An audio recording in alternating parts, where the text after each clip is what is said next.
can you finish your report and give us? For us, we want to go. We want to go to the vote. Presentation of 20 minutes.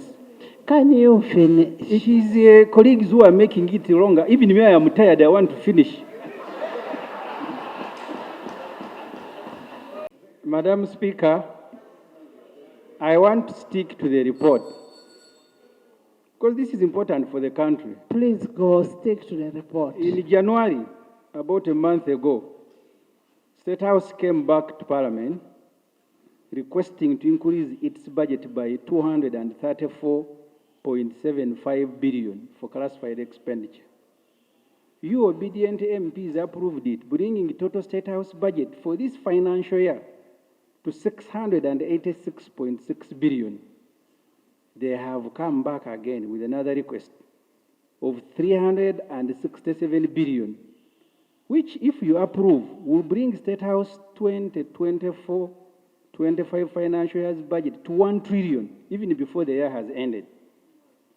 If you divide this money by the number of days in a year, it means the country is spending 2.8 billion on the residence of our dear president and his dear wife daily, 120 billion per hour,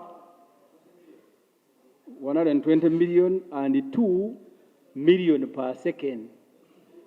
In these 2 minutes that I am speaking to you, the president and Mama have already spent about $500 million.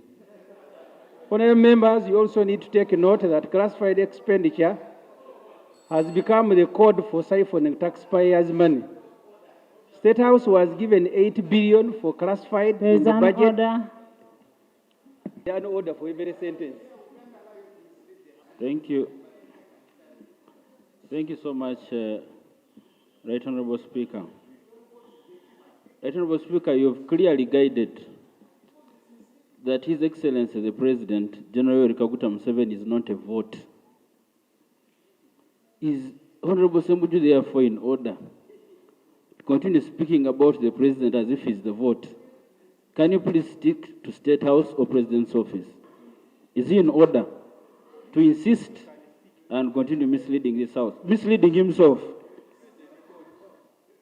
Report. Honorable members, you also need to take note Yes. that classified expenditure has become the code for siphoning taxpayers' money. Honorable members, you now. Madam Speaker, I have looked at the report and the wording of that report. It lacks the decorum of this House, with due respect. Number two, if you look at what my colleague had previously submitted here, it also brings in the accounting officer here in question, and at the same time is lumping it to the head of state as a person. Because, for instance, Madam Speaker, he clearly gives a day, a minute, a second. These figures cannot be accepted and equated to the head of state. Madam Speaker, moving on the point of procedure, is the Honorable Ssemujju Nganda procedurally right to continue misleading and giving irrelevant report which does not conform to the decorum of this House? Is it procedurally right? Honorable members, the more you continue interjecting, you're giving him relevance. Let him finish his report. Let him finish his report, then we'll go to vote by vote. Listen. You see, the trouble... It is a minority report. You cannot reject a minority report. Why don't you read the rules? You see, Can you finish your report? Yeah, but you see, I am being interrupted, including by colleagues who don't even know that when the speaker makes a ruling, you can't move a motion. You know how to move. But maybe some orientation is still necessary. Honorable members, you also need to take note that classified expenditure has become the code for siphoning taxpayers' money. State House was given 8 billion for classified in the budget. The subsequent requests are all of classified in nature, totaling now to 600 billion, which is 57% of the total State House budget. What is classified about a residence? Like I see colleagues who are agitated. What is classified about a residence? We need to assign a parliamentary committee to interview our president and his wife. Tell us what is classified, what classified things do they do at their By the residence? way, we have a committee on classified. Yes. We have a committee on classified, and reports are always made on classified. Eh? State House is the creature. This is important. Mr. Speaker, the rules don't allow a member to start arguing with the chair while the session is on. I am raising on the point of procedure and why the Honorable Ssemujju is presenting a minority report, and he has all the rights to do that. But the rules provide for decorum, and should not use language which is objectionable. And I want to move under Rule 229, which says where the speaker is of the opinion, and I want to invite you to form that opinion, that the words that have been used in debate are defamatory, indecent, unparliamentary, or undignified. The Speaker shall order that such words be expunged from the official record of Parliament. You have guided, Madam Speaker, that there is a world of difference between State House as a public office and President Yoweri Museveni and his family. Yes. For instance, I know we've been passing money under State House. That money is audited by the Auditor General. The report comes to Parliament. But the Honorable Ssemujju keeps insisting, trying to persuade us that the budget we allocate is for President Yoweri Museveni as a person. I find this objectionable. There is nowhere they are saying the budget is for President Yoweri Kaguta Museveni. Let's leave that. Can you finish your report and give us?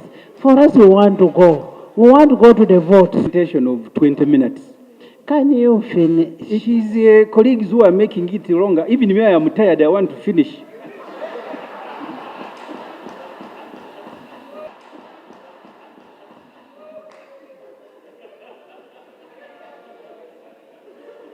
Madam Speaker and honorable members,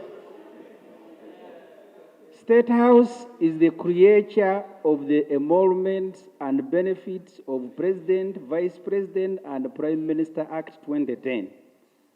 The second schedule provides for a free, fully facilitated State House.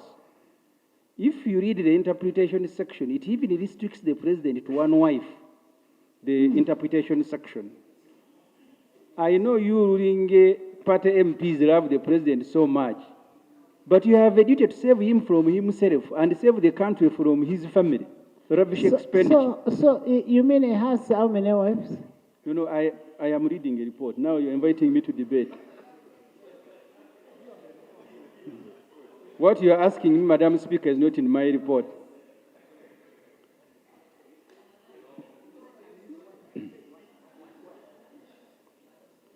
I therefore urge you not to allow this colossal abuse of taxpayers' money by our dear leader. Good thing is, the President and his dear wife both earn a monthly salary. For once, let them use their salaries to finance their lives. The money you are spending on two old people is equivalent to what you are spending on 37% of the population under PDM, 15 million people. Ntungamo Coffee Factory, 167 billion. Being requested for in this supplementary is 67 billion for Mr. Nelson Tugume factory in Ntungamo. Baguma, sorry. The money is for, his name is Tugume, I made a mistake here. The money is for completion and operationalization of the Coffee Value Addition Park and for a power line. 60 billion is being requested for by Minister of Science and the 7 by Minister of Energy. How comes for Baguma nobody is standing to complain? Because I am also reading his name. Mind you, We have no legal relationship with this factory, in which we have so far invested 112 billion, and we are now adding another 67 billion. Remember, this factory first received 37 billion 2023, 2024, and 75 billion in this current budget. We are now giving it more through a supplementary. The accounting office of the Ministry of Science has told the budget committee today that they are in consultation with the Attorney General for purposes of establishing a legal relationship with this company. We are just putting their money, and then what exists is a memorandum of understanding which the accounting officer promised to present to the committee, but the speed at which the committee was proceeding, we came here before he had returned. Friday in the evening is when we will be looking for the moon. If it's sighted, as you rightly said, our calendar begins at sunset. So that will be Ramadan fast. So I join you, Madam Speaker, in wishing Muslims a happy month of Ramadan. And also join you in congratulating former FDC youth, the Honorable Chairman Youth League. Yes, the Right Honorable Thomas Tayebwa, for his new responsibility. I was looking at Mama Mbira there, and I remembered the day she was taken to Zira by this government. Madam Speaker, the point the Right Honorable Leader of Opposition made, I think the minister has answered one leg. First, you called the government. I saw the Honorable Bahat standing. I don't know whether you become government by being here first, that you are the first in Parliament. But the point, Madam Speaker, there is an order. We are both FDCs.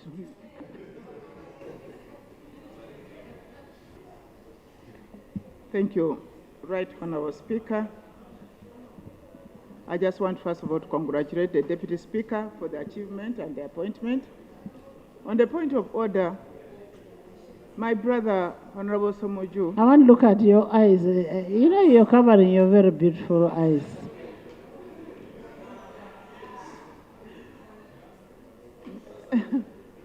Right Honorable Speaker,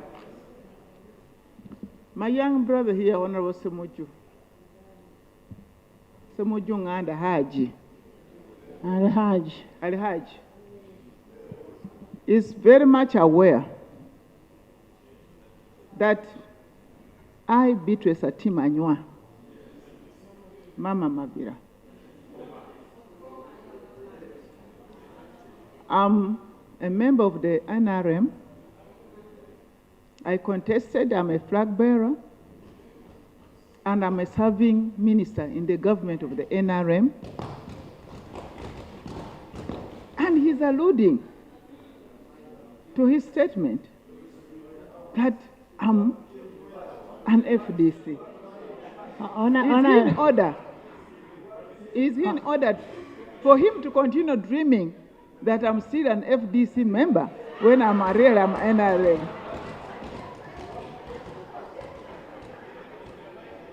Honorable members, there's a saying: if you want to determine your destiny, forget about the past. Much as the Deputy Speaker was in the Youth League, is in NRM.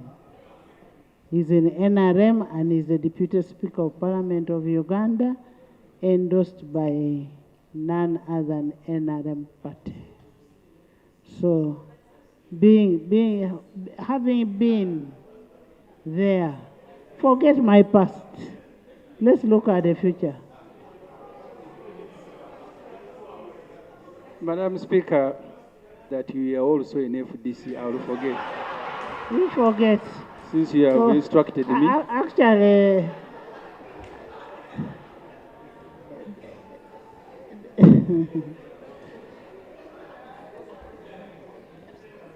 I have not been, I was there and I left there. I don't regret leaving. Yeah, Madam Speaker, and I take your counsel, I will forget. Okay? So finally, Madam Speaker, the Deputy Speaker, his elevation gives Uganda a good name, as you have rightly observed. But as the leader of opposition also observed, this Uganda keeps deadening itself. You have had now media managers, MDs, being added to the Uganda Communications Commission. After Gen Muhoozi tweeted that he's now in charge of media, they will see me. The following day, they are being summoned. The outside is very, very careful when you... Honorable Ssemujju, not Seungu. Seungu is Catholic. Honorable Ssemujju Ibrahim, can't you ever, for once, finish what you want to present in the House, what you want to deliberate upon, without mentioning a name from the first family? I can, Madam Speaker, if the first family is still being in charge of Uganda. Are they here for you to discuss about them? If somebody was here, I have no problem with discussing a person who is here. Let's get serious. Yeah, but Madam Speaker, even the one who is supposed to be here has never stepped here. The Minister for Education, has she ever stepped here? Okay. But the point is about the media. Honorable Minister, I have Honorable Gwang here, who is the Minister of Education, a State Minister of Education and Sports. So stop saying that there is no Minister of Education here. Next item. Yes, Lillian. Right, Honorable Speaker, I want to thank you for this opportunity. Right, Honorable Speaker, wouldn't it be procedurally right if this House grants Ssemujju an opportunity to Honorable Ssemujju Nganda an opportunity to maybe meet and interact with the members of the first family directly, so that we can spare time of this Parliament to discuss other issues? Mr. Speaker, this is mandatory. So I want to draw your attention and the attention of this House to the utterances made by Gen Muhoozi Kainerugaba, who happens to be CDF. First, that after his father is a president, no civilian will be a president in Uganda. But two, I hear people who are jeering.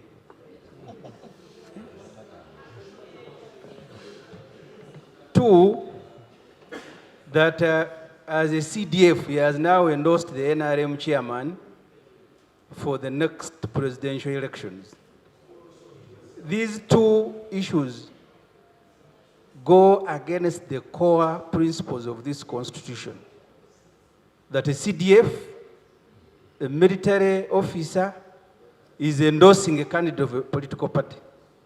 But two is also issuing threats that no civilian will be a president after his father. So the procedural issue I am raising, Mr. Speaker, that the army will not allow, is whether the Minister of Defense must not be asked to account for these statements. We have UPDF officers who are here. Most of the time they are be quiet. They fear to tarnish the name of UPDF. But there is one who consistently breaking all the limitations in the Constitution. So, Mr. Speaker, the procedural issue, because we took the same oath. You remember, even before you became a Deputy Speaker, we all took the same oath, and made an undertaking, we shall protect the Constitution. The constitutional order is being overthrown when we are looking on.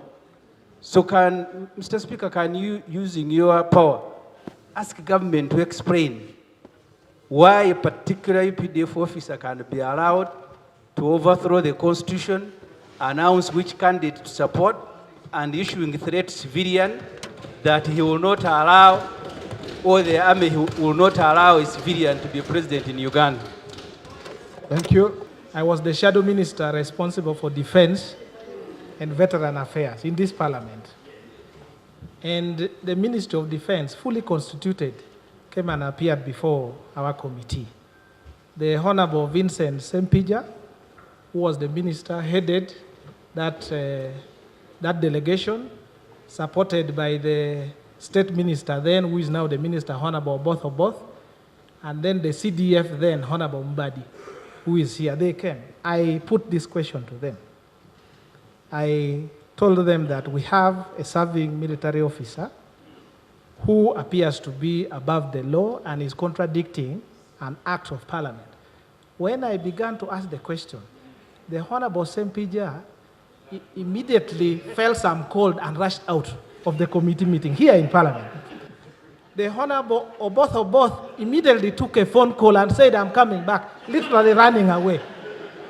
The CDF who had the command, and I challenged him, and the colleagues who sit on the committee was there, he said, as the army commander, can't you issue orders?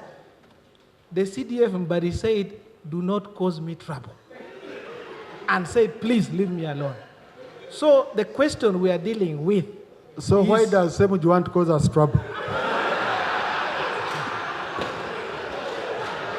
If that's the issue.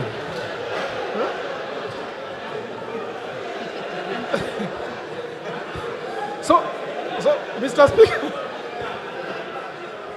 so first I want to give that information, but now, Mr. Speaker, you also see that the trouble wants to come to you. No, but the issue I now, hope Honorable Ssemujju has heard.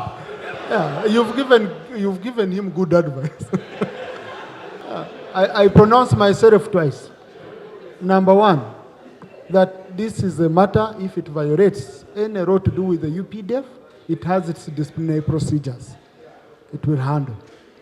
Mr. Speaker, a while ago, and I'm not seeking to reopen the matter that you have closed, the Honorable Kabyanga did not address one leg of the nation. And I can understand there are ministers who see the president on TV, maybe he's one of them. So he may not know everything, as he has demonstrated. But the point, Mr. Speaker, can we get the Minister for Presidency to tell us, as a country, why more than, because Nation Media Group is Daily Monitor, is NTV, is two other radio stations, but also social media. So they have about 7 platforms that are now not allowed to cover the president. So can the Minister for Presidency tell us what exactly happened to calm us down, and that matter will end, Mr. Speaker, if you allow. Thank you. So the Minister for the Presidency will come and tell us. Yes, Honorable Ssemujju. Mr. Speaker, I want to thank you, Mr. Speaker. A while ago, Honorable Pachuto advised that we need to subject ourselves to periodical checks following the sudden death of our colleague. But there are also constitutional requirements. To be a president, the Constitution says you must be mentally and physically fit. In America, the President Joe Biden was actually asked not to participate in elections on account of his age, 79. When you have an 80-year-old president who keeps making erratic decisions, Mr. Speaker, I want to implore this parliament that we subject our president to, now that he's 80, to periodical mental and physical test, because that's a requirement of the Constitution. You can see her, but the Constitution says so. You know, colleagues, you know, I told you some time back that issues of Honorable Ssemujju and His Excellency Museveni are like issues of generals. They usually sort themselves. Yeah? but Honorable Ssemujju has referred to the Constitution. The Constitution, I don't know whether it goes to give the parameters of requiring you to subject someone to test and all that. I don't know whether he's proposing we amend the law, we subject them to the test, you know. But the man is doing very well. Mr. Speaker, I am saying this in good faith because the makers of this constitution had actually put an article that at 75 you can't be a president. I was not in the CA. And the president himself, you know, before he came here, I was a journalist. When we interviewed him, he said at 75 you are tired. Someone who doesn't even remember that there is no governor for the central bank. We need, and I'm just doing this in good faith, even for his health.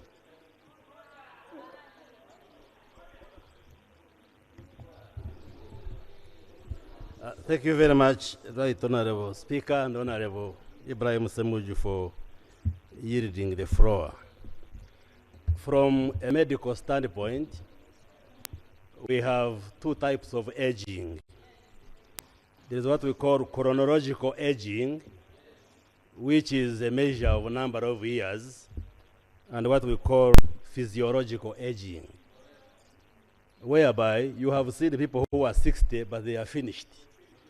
So they are chronologically young, but biologically aged.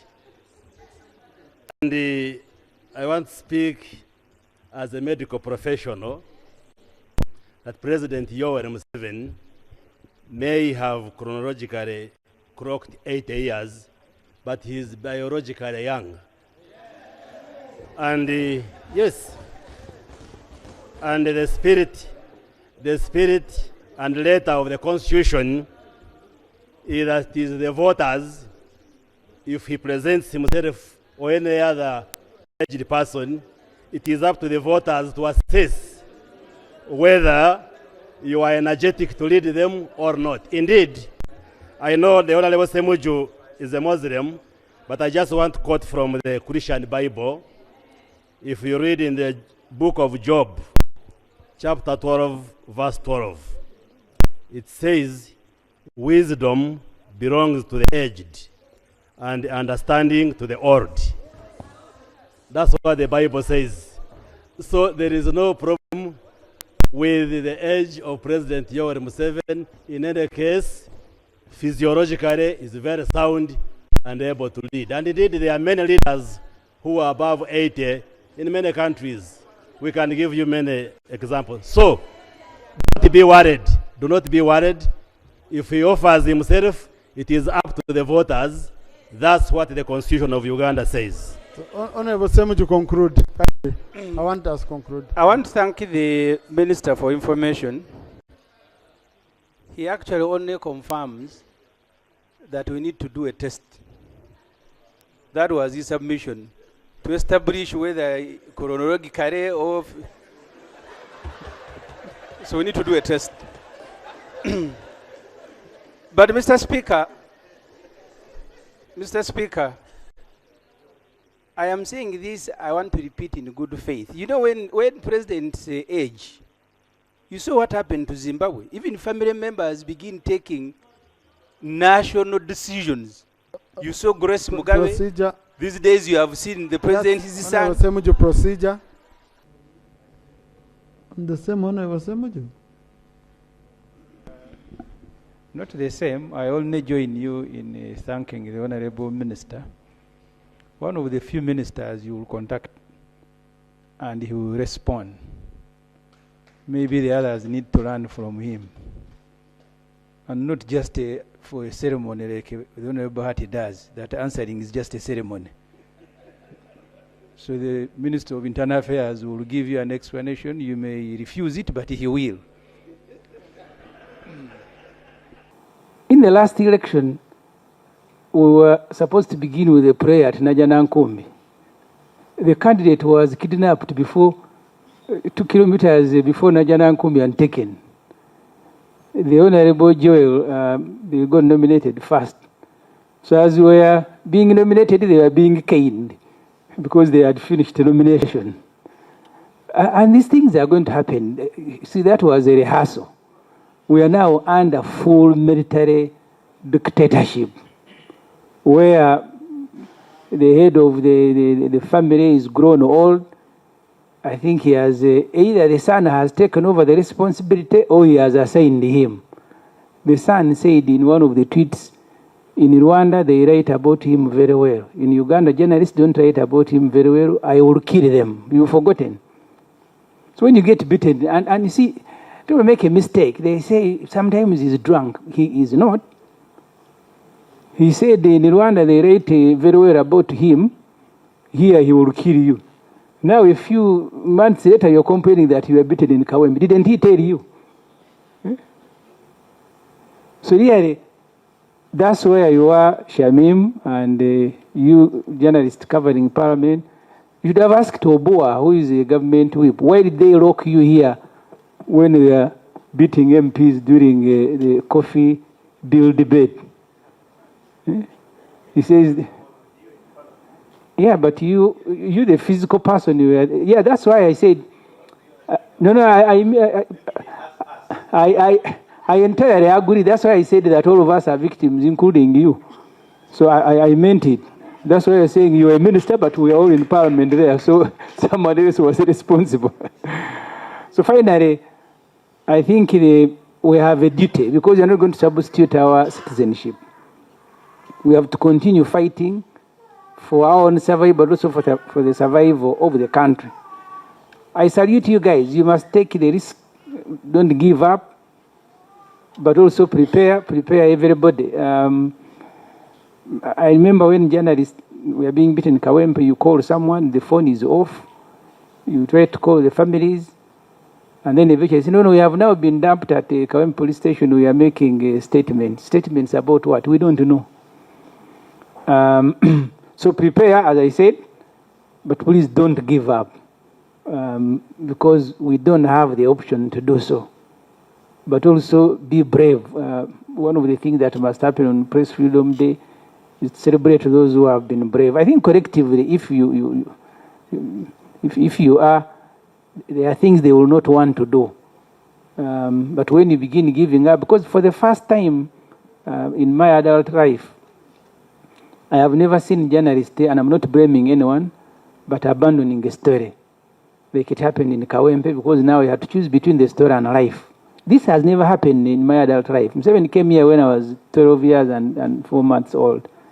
He has never done something like that. So I also have no idea, but for me, I have written, because Mo said I should die this year, I have written my will. Maybe it will be the only opportunity to communicate my story. So please thank you very much for listening to me.